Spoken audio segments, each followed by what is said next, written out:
session of the BDCC. Oh, thank you, Sarah. Sarah started the recording. Our 8th session of the BDCC Business Resiliency Program webinars. So in the past, I would go through sort of session by session descriptor of where we were, but now I'm just going to do it month one. Month one felt like survival. We were in reaction mode. We were in crisis management and emergency response. Now month two, I think people, things are shifting. Our topics are shifting to being a little more proactive. We're seeing more resources being stood up, more webinars that have to do with, maybe industry specific, either retail or lodging. So there's a lot of great content that's being provided to folks.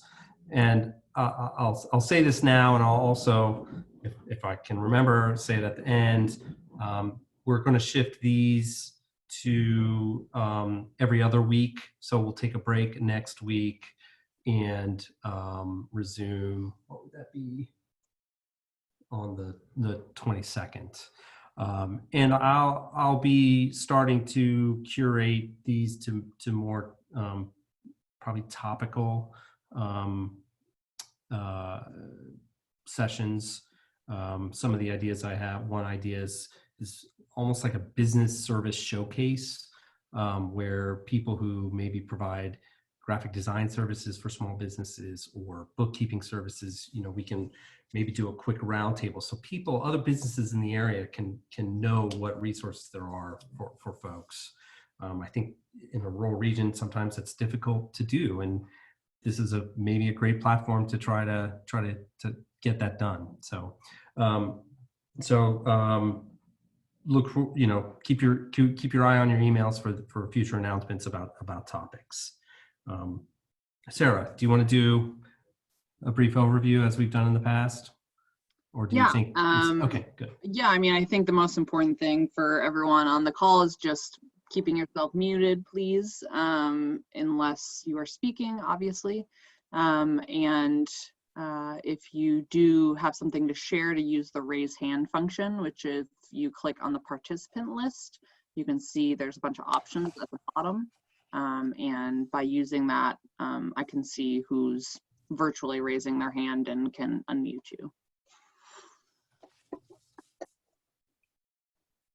Okay, great.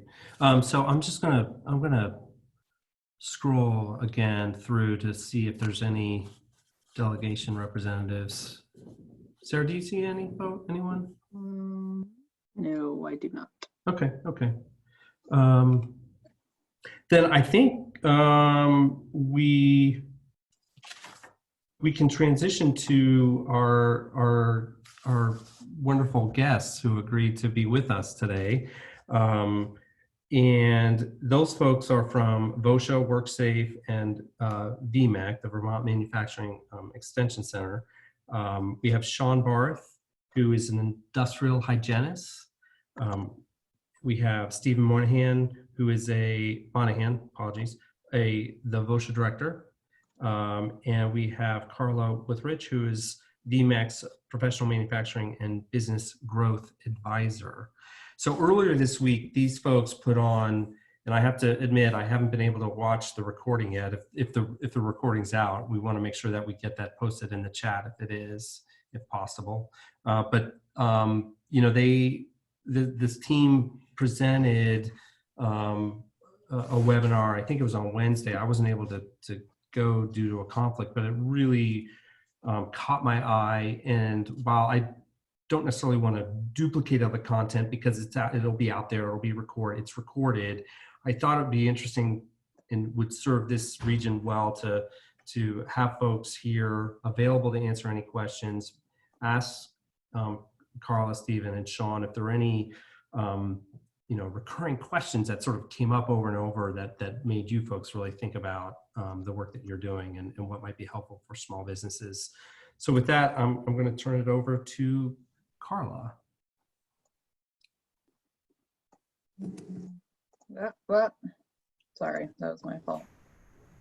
No problem. Hi, everybody. I am Carla Wietrick, and I'm here with my colleague Robin Albert, so don't forget her either. She is our marketing and training director. We did have a great couple sessions, and I'm going to actually go ahead and share my screen because I'd like to show you where you can access those. It's still showing that we had this session this week, which this is on the Manufacturing Exchange Vermont, which I'll get to in a second. But we had two.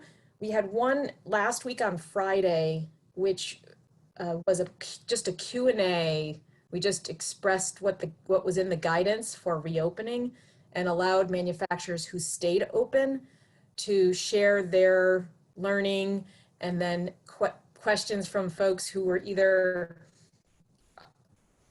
also continuing manufacturing or starting to reopen their businesses and beginning to talk. And that was really, really, I was really heartfelt with the commitment that the manufacturers obviously have to safety, but we're able to speak from their human perspective, a lot of leaders there. So there's a replay of that on the Manufacturing Exchange Vermont, as well as a replay of the live forum on Wednesday, which RT was referencing, and that was really focused around the safety and training plans for restarting.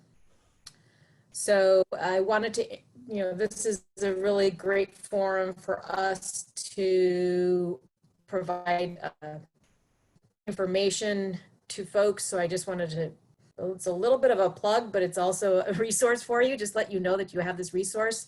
It's called Manufacturing Exchange Vermont. It's for the manufacturing ecosystem. So if you think about all of the, all of the businesses that support manufacturing, that's kind of our lens. Obviously, we're Vermont Manufacturing Extension Center. So we think about it in terms of strengthening, empowering that manufacturing industry, but we understand how important the entire ecosystem is of that. And so the idea is there to connect people and the supply chains that deliver solutions. So we're really excited about this platform. You can join in, there's no cost to it. What the benefit of joining in or joining a specific forum is that you are able to get updates. So as information like from VOSHA changes or information from anything that's going on in any of the forums, you would get like a daily or weekly update of what's happening. So it's a nice resource.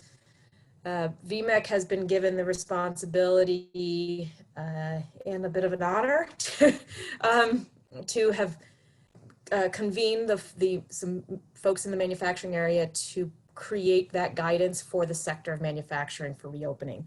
And so there is an entire forum here on that, on reopening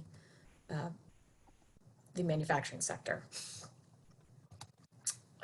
So one of the things that we went through, I guess it was on Wednesday, that I think caught RT's eye was that we shared the components of the reopening plan. So regardless of the business sector you're in, it's important to understand some of the components of a good restart plan, right? That you don't think you're going to go from 0 to 60 and whatever. My car doesn't go very fast, but anyway, so from you're not gonna go back to quote unquote business as usual, right? That there's going to be some sort of phased implementation timeline. That you're going to consider what types of work are involved and the risks to that. So if you are facing the public and you're going to be within 6 feet and you're, all of those things, and maybe with people you don't know or are that have COVID-19, then you would be in a different risk category. So each one of these is an access to the information. So I'm just going to kind of put you in view and you just click through and you can see. And one of the messages for manufacturers is that what we're trying to do with this phased implementation plan is to move them into most jobs into that low risk And that's what all of these guidelines are around, is trying to move all of those to the low. That doesn't mean that, you know, you're not taking precautions, but the precautions are with that sense that we're in that low risk. And so you're trying to eliminate or lower the exposure. I'm going to let OSHA speak in just a second after I show them where they can get some stuff, because I think they Project Works Safe and VOSHA have a lot to say, and I'm sure you have lots of questions for them. So then some of the other parts of the restart guide, regardless of sector, will probably have some of these components with respect to employee training, physical distancing, things that you want, because these are new behaviors. You're going to want something that reminds people of that behavior, that really important behavior, right? Whether it's washing your hands or keeping your distance or cleaning surfaces and things like that. And then health monitoring of visitors and employees, and then understanding the supply chain impacts of this virus. So each one of these is clickable, goes into a page where it has more, or you all can access the manufacturing phased in plan here as well and just download it. It looks awfully similar to what I just showed you. If it comes up, it's coming. Mm-hmm. Yeah, so it looks very similar, right, to what I just showed you. And it's highlighted as to the different changes that have been made. Okay. So there, you've been oriented. There's a set of FAQs. Obviously, a lot of them around health and safety, and there's a lot of interest in those. So that's why we bring you Steve and John. And then a lot of interest in screening and monitoring and other quarantine questions. Great. And what else can I show you? Yeah, Carl, you mind if I ask a question? Yes. Okay, so the exchange, is that, would a restaurant, for example, sign up and join those discussions? I once met a gentleman who ran a restaurant, and he said to me that he actually thinks of his operation as a manufacturing operation. So in some ways I could see it, but in other ways I could see where somebody might not think of it that way. Oh, I would definitely tap in here. If you notice, this has got a real social media kind of framework that if folks are used to using LinkedIn or Facebook or something like that, you've got it's a similar framework. You can poke around and see, follow threads. Yeah. There are other as well. I don't think that the safety guidelines, I'm going to open it up to Steve and Sean in a second, because I think a lot of the safety guidelines are common across sector. You just have to think about them differently with respect to, and I wouldn't say differently, because every manufacturer, there are different things going on in each of the manufacturers as well. So a restaurant or a service, some sort of service, has a lot of the same components as a manufacturer, right? So definitely, Steve or Sean, do you want to comment? This is Steve Monahan. I'm Director of Workers' Compensation and Safety for the Vermont Department of Labor. That includes VOSHA and WorkSafe and ski lift inspection, among other things, as well as workers' compensation adjudication. A lot of the health and safety questions we get, and I think are here, are questions that everybody has regardless of business sector. There are different wrinkles depending on the specific sector and your actual physical layout and things like that. But the basic questions are often the same, and I think you can find some very good information on this page, or of course through the Department of Labor's VOSHA COVID page as well. I would also say we have put out a sample template to assist all businesses in trying to develop plans You're not required to use the templates, but they do cover the items that should be in any reopening plan. So, And Carla, are those the templates that Stephen's referring to now? Yeah, that's right here as well. So we're trying to stay in sync and make sure that folks have the most recent of the documents that that VOSH is providing. Again, the idea is to make sure that the resources are available wherever people need them to be. Okay, great, So. great. Okay, thank you, Stephen.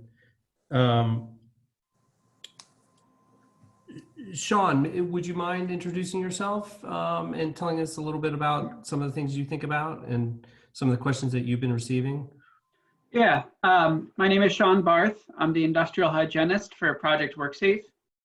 Project WorkSafe is the OSHA consultation program in the state of Vermont.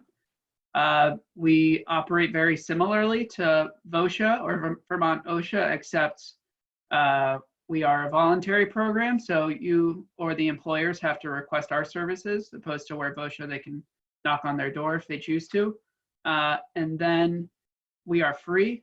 And then any hazard that we identify while we're at your facility is requested to be corrected within a mutually agreed time frame. That's the nice way to describe it, I guess.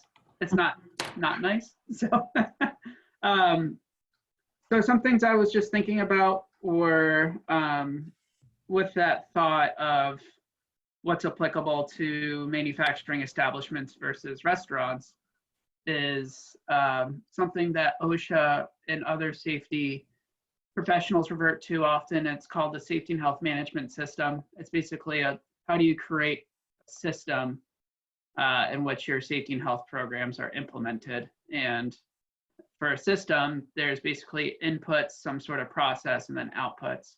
And for your outputs or end game, you want your employees to be healthy and safe. You don't want any coronavirus cases, but basically you want your employees to be healthy and safe, if we're going to look at it positively. And that's all based on what your inputs are going to be.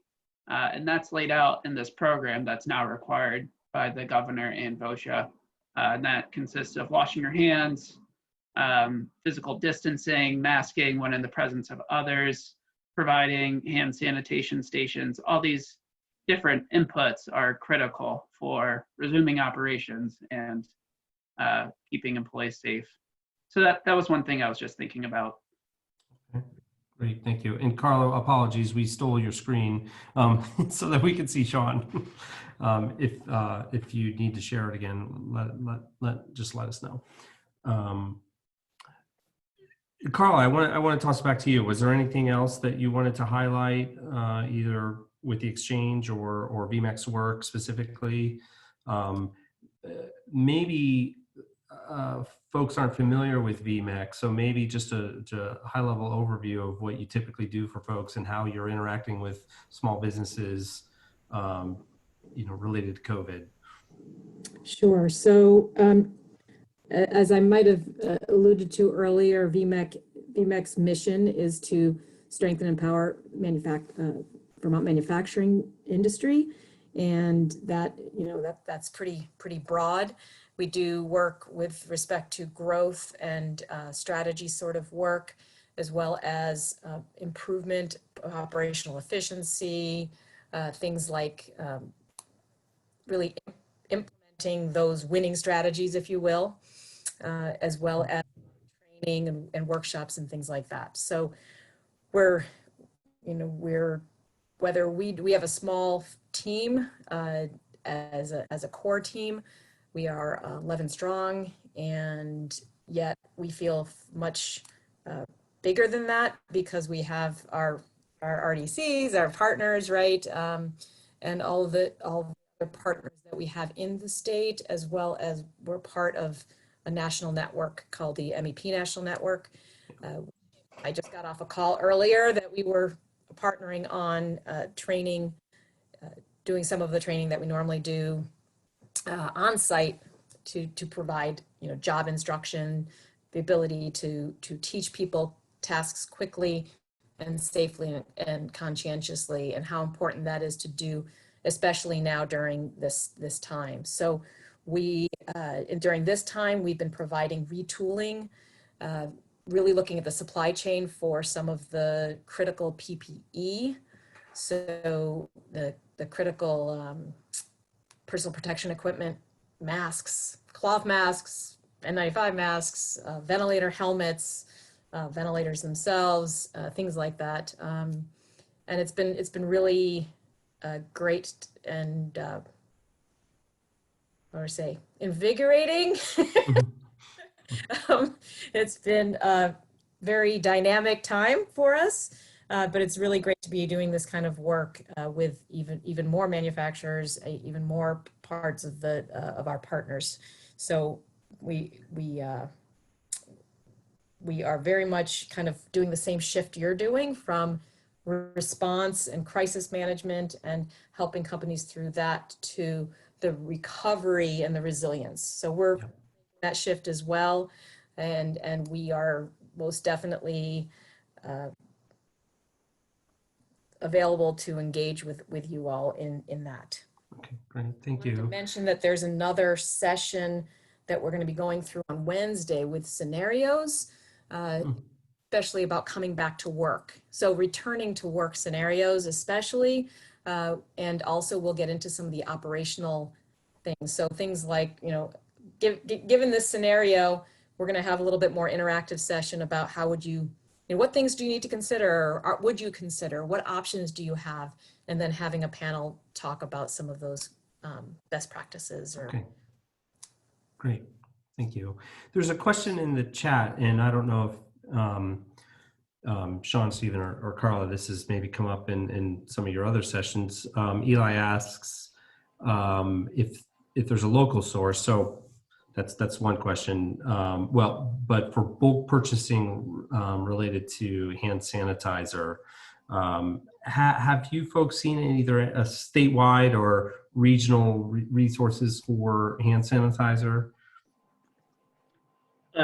I would say one of the things that I do know is a number of the Vermont craft distillers, especially up in our area, have all switched to producing hand sanitizer, and you can purchase it through them. I'm not sure of what distillers are down in your area, but I suspect many of them have done the same. Different companies have switched to that. I'm not aware that the state has engaged in a bulk purchase yet, although I think different groups could form and contact some of these, as I said, craft distillers or others, and purchase from them, and they may be able to get a bulk rate price. Yeah. There is some question in making sure that people can get, the distillers and others, all the ingredients necessary to produce it. But I know that they are out there and they are producing. Yeah. Okay. Thank you. Yeah. In the chat, we're seeing Saxons River, which is here in Brattleboro. They have been producing it, but as someone mentioned, it sells out frequently. I didn't know about Copper Canyon. Copper Canyon is right on the other side of the bridge into West Chesterfield,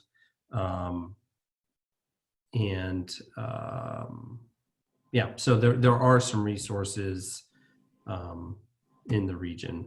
Probably just makes sense to give those folks a call to see if they have any availability. I think I'd like to. Are there any folks that have questions? Maybe it's related to how to set up your operation. In considering getting back to work. Just some real basic logistics that we might be able to ask some of our guests. I'm looking for hands. Yeah. The raise hand feature. Not seeing anything at the moment. Uh-oh, that means I start picking on people.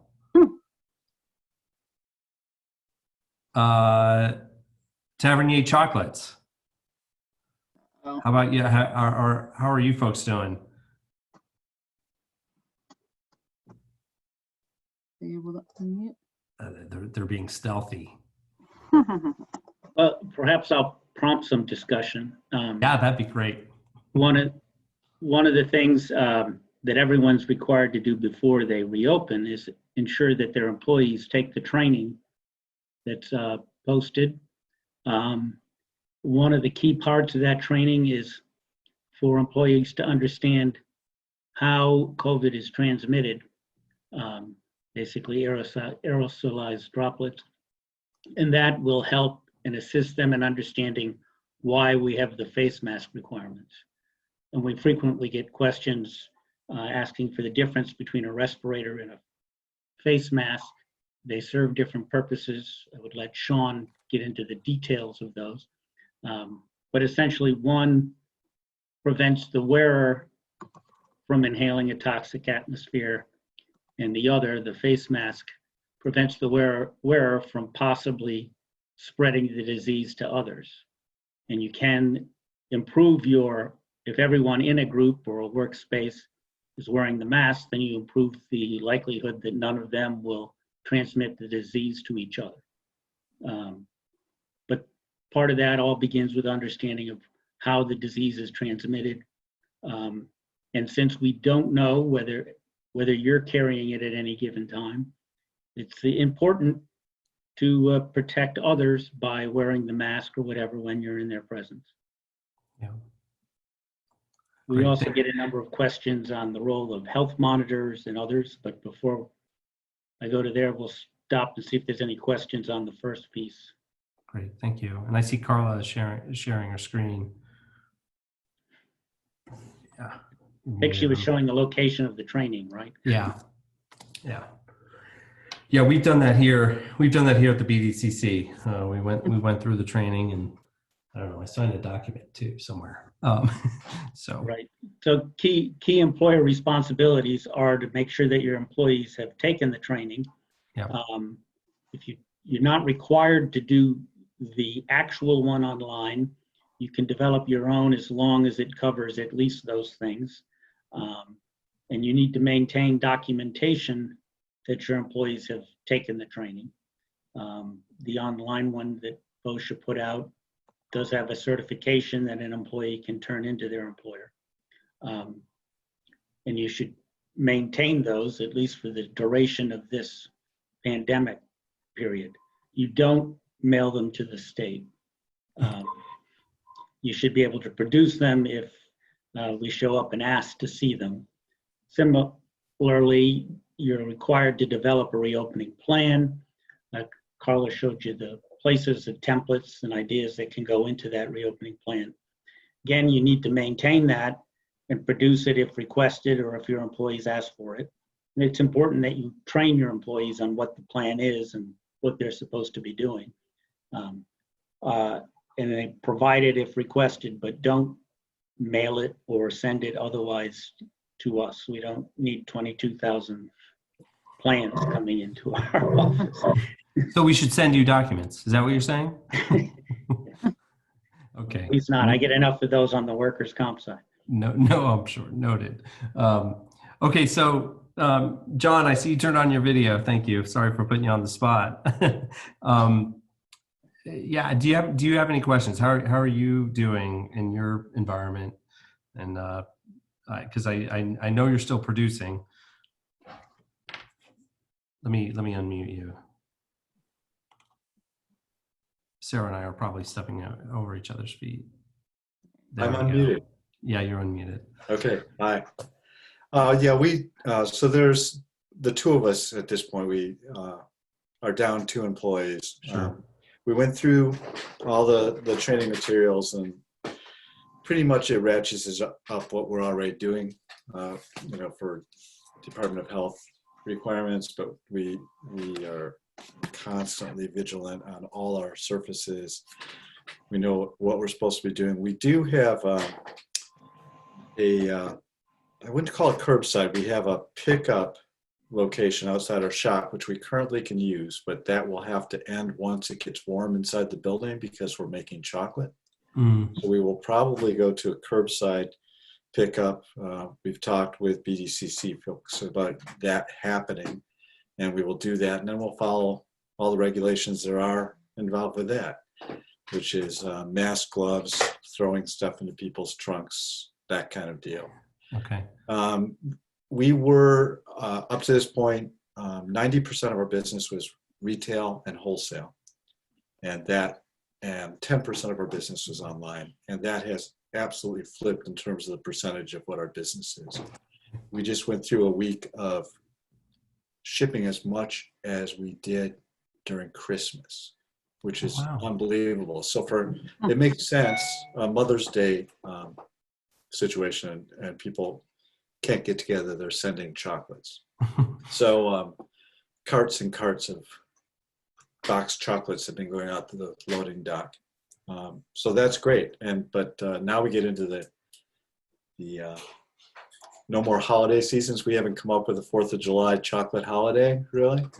We'll have to see what happens there. I was going to go through all the documentation that's kind of been shown. I think we'll be looking at, for the curbside, we'll be looking at what we need to do, and then we understand the training as and if we're able to bring people back, what we need to do that way as well. Okay.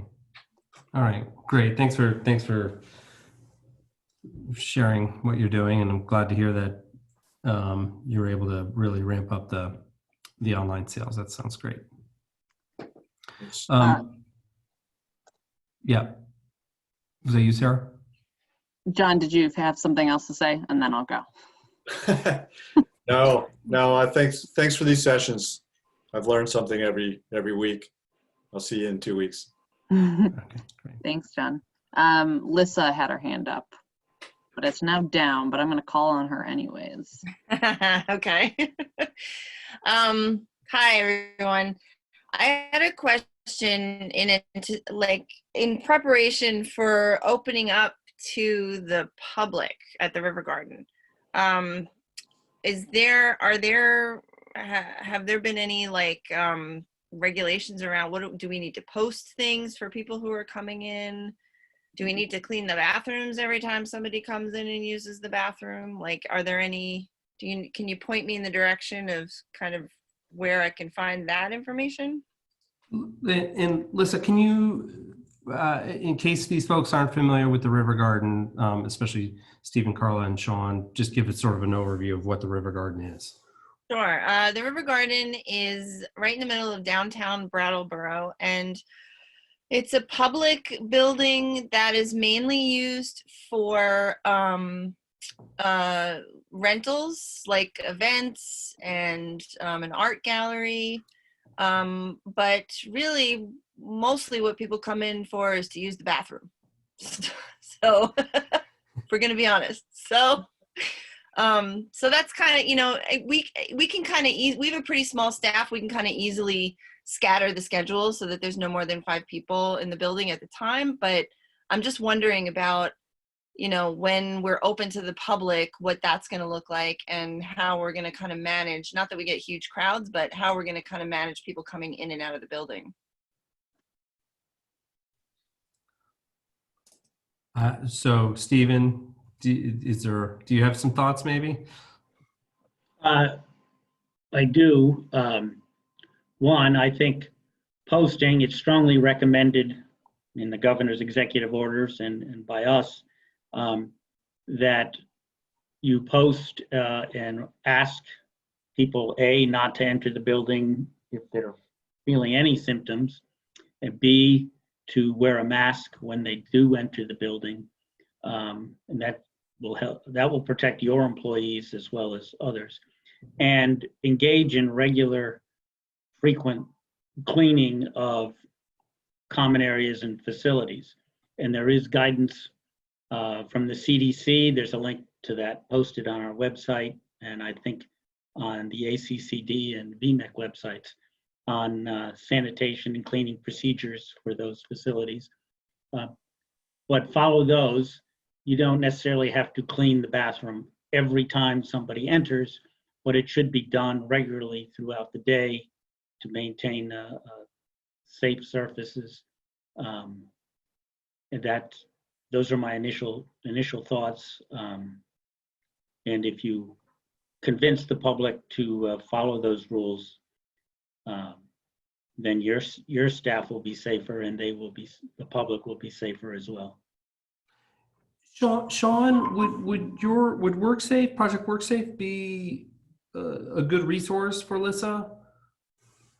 I would say more so that the Department of Health, but if it was pertaining to Lissa's employees or while people are working, then yes, that we ourselves and VOSHA would be a good resource. Okay, great.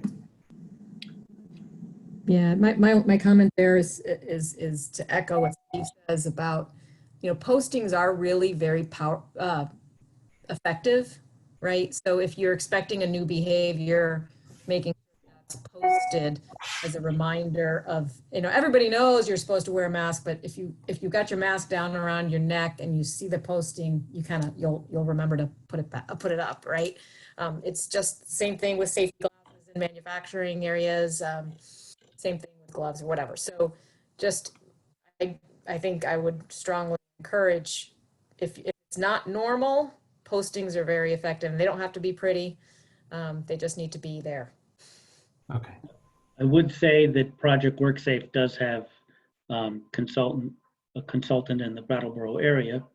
And if you call and ask for assistance through the main consultation line, someone will get back to you, and we'll try to do that. Right now, most likely over the telephone, but we are able to provide that kind of advice and assistance. And it's another industrial hygienist down in that area who would be able to assist if she's available, or you could get Sean or one of the other specialists. Okay. Yeah. Great, fantastic. Well, Carl is doing something.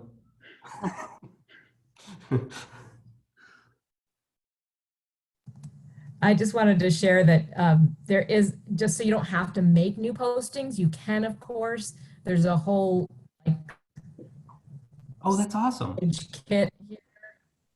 Yeah, so it's all about maximum occupancy. If you want only 5 people in there, there's one that says maximum occupancy is 5, or whatever. There's washing your hands postings. There's just fun ways, sing these songs to get all your hands washed in 20 seconds or whatever it is. Things like that we have been shared with us from other companies, right? And we just put them all in there, and you can download and choose which ones work for you. So you don't have to make them up. They're also editable, so you can put your company name on it or whatever. Great. Okay. Well, I think, we're going on about 45 minutes here. I want to ask if there's any remaining questions. While we look for those to pop up, I want to remind people that Carla has shown us some great resources at the VMAX Exchange site, which is mxvt.org, and it's there that you'll be able to find, for example, Wednesday's recorded session that covers a lot of this information in detail. Carla referenced some webinars that are coming up. One sounds like it's a panel discussion exploring different scenarios. So I think it'd be great to keep our eye out for that. That's Monday, is that correct? Wednesday? Okay, great. My hope is that you now have been introduced to some new resources that maybe you didn't know about in VMAX, VOSHA, and Project WorkSafe. And maybe you've been exposed to a new professional title, the industrial hygienist, Sean. But as always, if you have any questions, please feel free to reach out to anyone on the BDCC staff or send an email to bdcc-covid19-questions@brattleborodevelopment.com. We are transitioning these to bi-weekly, so the next one will be on the 22nd. We'll take a week off, and we'll send out a note letting folks know what the topic will be. I do see a couple hands up. Jim, for is up at the top of mind. So Jim Verzino. Yeah, just thank you, RT. Yeah. Just a very brief announcement. Some of our funders at Stroll have come through with some COVID-19 one-on-one consulting. So if anybody knows of a food or farm business that's sort of struggling to, get back on their feet, whatever they need. Some people just help with applying for grants, others for strategy, et cetera. We've got those services available free to farm and food businesses on COVID-19 emergency relief. Awesome. Thank you for sharing that, Jim. It's good to hear your voice. Thanks. Eli, I see your hands up. Go ahead. Can you hear me? Yep. Great. I just have maybe a too general question about accountability for these general reopening guidelines. How are they going to be enforced, and what does the accountability look like? I'm downloading everything, running through everything with my employees, getting the signatures, putting them in the file. I'm following instructions, but I don't know what to expect. Are you sending them to Stephen by mail? No. Yes, good. That's the first right step. Yeah. No, great question, Eli. It is a very good question. Our goal, ultimate hope, is primarily to achieve compliance through education and training like this. If we get complaints, if OSHA gets complaints, our first step normally is, at this point, is we will be sending you a letter of inquiry identifying what the complaint is and asking you to provide a response to us. If you don't respond or your response is inadequate, we may show up for an in-person inspection to see what's going on. Thus far, we've received a large number of inquiries or complaints, and the responses we've received have been satisfactory. It looks like all that was required was additional education. But there are 3 or 4 cases that have resulted in in-person visits. If there is a particular occupational safety and health standard, like a respirator standard or something that someone was supposed to comply with and they didn't, and we do an in-person inspection, there potentially could be monetary penalties. That has not happened related to COVID yet. We'd like to keep it that way and continue with the education and training component. The other avenue for enforcement, especially if it is not a specific VOSHA standard, would be the Department of Public Safety, local police force, things of that nature. Theoretically have the authority, and the Attorney General have the authority to enforce the aspects of the executive order. Again, no prosecutions have taken place. Our main recommendation is ask questions, document what you're doing to comply with the provisions that have been laid out there, and you should be all right. And by all means, send an email or leave a message if you have a question, and we'll do our best to respond and tell you what we think. Thank you. Great question, Eli. Okay. So Eli, well, I was Yep. just gonna add on to that. I think what we've learned in the over month, is about the importance of communication with your employees, and I think that plays right in. So you're shaking your head. Yeah. So I don't need to tell you, but maybe for everybody to hear it and see how you are vehemently shaking your head, how important that is, right? And frequently and listening and understanding that everybody's perception of risk is different. And so, people are going to feel different coming back to work or continuing work with more people in their space. And so anyway, that's one of the topics of next week's Wednesday's scenarios forum, because I think that is a really important. The communication piece is very, very important, and therefore maybe the complaints would come internal first, and maybe ask for help externally. Okay, thanks, Carla. Sean, do you have any parting words of wisdom? Any thoughts? Regarding the WorkSafe provisions provided by the governor's office, you're all welcome to ask Project WorkSafe any questions that you might have. Okay, wonderful. Yeah, a lot of it is new to us as well, so we are happy to learn and facilitate your questions.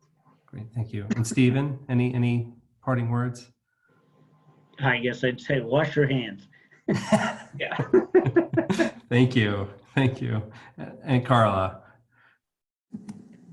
I'm all set. I just wanted to acknowledge, your commitment, all of your commitments to the safety and health of your employees, yourselves, your families, and the community.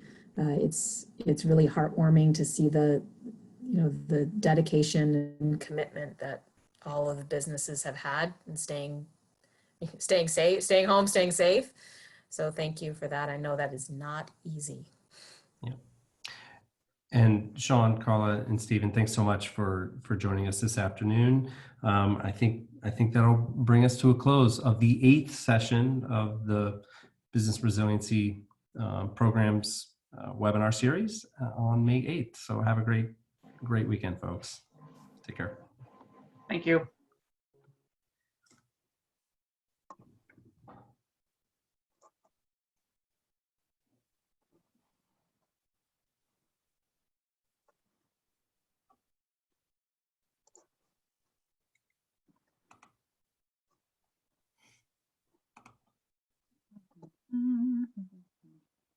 Carla. Bye. Thank you, Carla. I'm unmuting you. I'm trying to. It's Yeah. okay. It's nice to see you all. It's hard when we're so far away, and Yeah. here we are, so close. Right. Yeah. Yeah. Thank you again for jumping in here. Appreciate it. Very much. Anytime. Like I said, it makes it easy when we're remote anyway. Yeah, for sure. How this works, and if you ever need VMAX, and we can do now, we can do this like on a drop of a hat. Yeah, it's fantastic. We do trainings like this. We do, you can show us a video, you can show us a picture, or your constituencies can do that, and we can provide coaching and training and guidance that way. Yeah, no, that's great. Appreciate it. Thanks so Pretty much. slick. You bet. Yeah. Have a great day. weekend. Yeah. Stay you safe. too. Bye. Bye. Good job. All right, I'm going to stop the recording, or you should stop the recording. Oh yeah.